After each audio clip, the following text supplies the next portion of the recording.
Baik, seterusnya bagi mengulas lanjut tentang perkembangan ini, kita bersama dengan penyidik utama Kumpulan Integrasi Oasis OIG, Dr. Muhammad Fahmi Abdullah yang bersedia pada ketika ini. Assalamualaikum Doktor, terima kasih kerana bersama kami pada jam ini. Pertama sekali Waalaikumsalam. kalau kita melihat kepada keadaan semasa di sempadan kedua-dua negara di Johor Bahru dan juga di Singapura ini, kita lihat kesesakan adalah isu utama pada sebelum ini, dan kita melihat bagaimana sebenarnya Doktor melihat RTS ini akan sedikit sebanyak mengurangkan kesesakan yang kita saksikan. Kalau sekarang pun semakin sesak, di masa hadapan 2026 juga akan semakin sesak. Bagaimana ini menyelesaikan permasalahan ini? Sebenarnya, terima kasih Najib. Sebenarnya isu tambak Johor dah lama berlaku sejak dahulu lagi ya. Kalau kita lihat sekarang ini, ketika ini lebih kurang dalam 126,000 kenderaan yang merentasi sepadan di antara Johor Bahru dan juga Singapura. Dan 70% daripadanya sebenarnya menggunakan laluan tambak Johor. Dan kalau kita lihat pula daripada aspek waktu perjalanan di tambak Johor tu, kita mengambil masa lebih kurang 1 hingga 1,5 jam.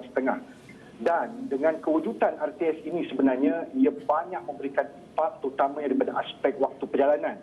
Sebagai contoh sekarang ini, perjalanan daripada 1 hingga 1,5 jam kita boleh kurangkan menjadi 30 minit dengan menggunakan RTS.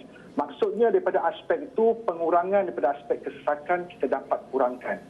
Dan kalau kita lihat kemampuan RTS itu sendiri sebenarnya, dalam jangka masa 5 tahun selepas RTS ini beroperasi, kita dapat membawa penumpang, RTS itu dapat membawa penumpang lebih kurang 10,000 penumpang sejam sahaja, dengan kita menganggarkan kekerapan dia pada waktu puncak 4 hingga 5 minit, kekerapan train, dan 6 minit pada waktu yang biasa. Pada masa yang sama juga, kalau kita lihat kat sini, lebih kurang 72,000 penumpang kita anggarkan sehari setelah 5 tahun RTS itu beroperasi. Maksudnya dekat sini, apabila RTS ini dilaksanakan dan mula beroperasi, maka ia dapat mengurangkan kesesakan lebih kurang 15 hingga 20% dalam keadaan sekarang. Itu adalah kesan impak daripada pelaksanaan RTS. Dalam kebanyakan projek, Doktor, kita melihat bahawa projek pengangkutan memberikan impak yang paling besar dalam aspek pembangunan. Bagaimana pandangan Doktor sendiri melihat kepada impak utama pembangunan Johor, ekonomi Johor dan juga Malaysia secara keseluruhannya dengan pengujudan RTS ini? Okey, kita kena faham bahawa sebenarnya pembangunan RTS ini sebenarnya memberikan manfaat lebih daripada 250,000 rakyat Malaysia yang bekerja di Singapura itu sendiri. Itu yang pertama daripada aspek pengangkutan.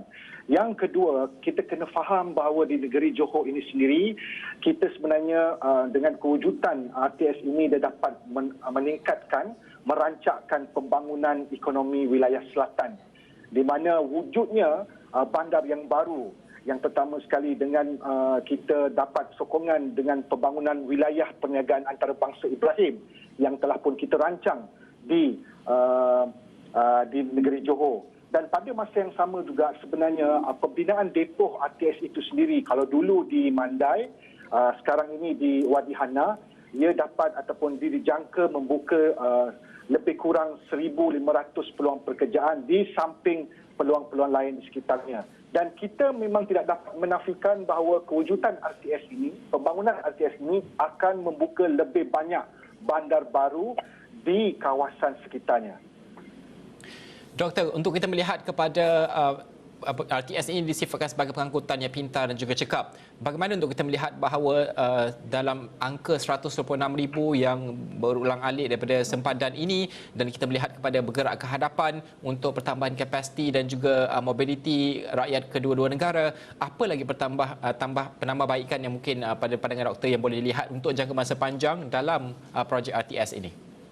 Okey, yang pertama sekali apabila kita menyatakan bahawa RTS ini salah satu daripada teknologi pintar, daripada aspek teknologi mobiliti pada masa hadapan, penyelidikan perlulah ditekankan. Maksudnya di peringkat universiti dan juga bahagian teknikal perlulah mengambil peluang untuk meningkatkan lagi daripada aspek penerokaan teknologi itu sendiri.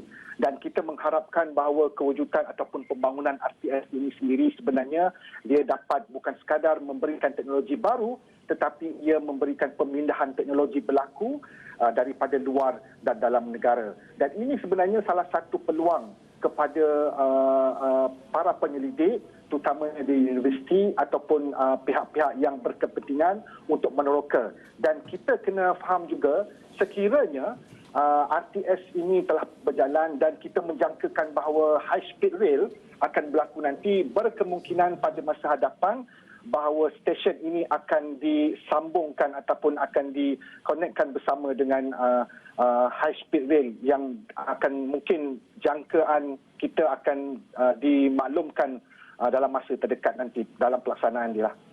Doktor, untuk pengetahuan semua penonton yang Sarawak ini juga, penggunaan teknologi dari segi train akan digunakan dan juga kapasiti laluan ataupun track tersebut dan sebagainya. Kerana ini boleh menjadi contoh untuk projek-projek di masa hadapan sekiranya ada pertambahan untuk perhubungan ataupun konektiviti di mana-mana sahaja melibatkan Malaysia ini.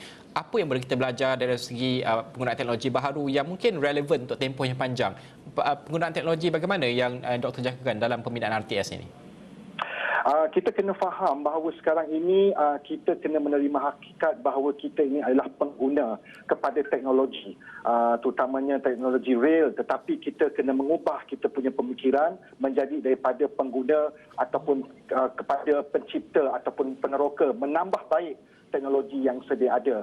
Mungkin teknologi yang boleh kita pelajari ataupun kita teroka termasuklah daripada aspek teknologi, contohnya signaling, electrification sebagai contoh, ataupun rolling stock yang sebenarnya ia memberikan kesan yang sangat besar sebab kita sekarang ini menuju ke arah industri 4.0 di mana teknologi pintar itu sangat penting, contohnya train tanpa pemandu sebagai contoh.